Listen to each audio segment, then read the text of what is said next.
To set up a screen lock on OnePlus 13, first we need to open a settings on our device. Scroll down looking for the security and privacy options, and then if you don't have any lock screen set, you can click on this button, set a screen lock.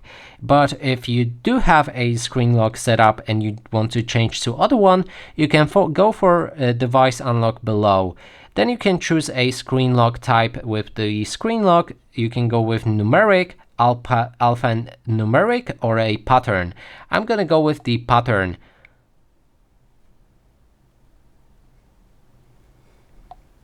Now you can draw the pattern in this case, or type in a password that you want to use.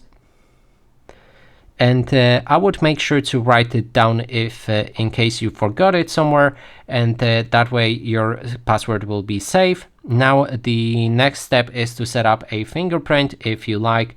I'm gonna cancel it, and that's our screen lock set up.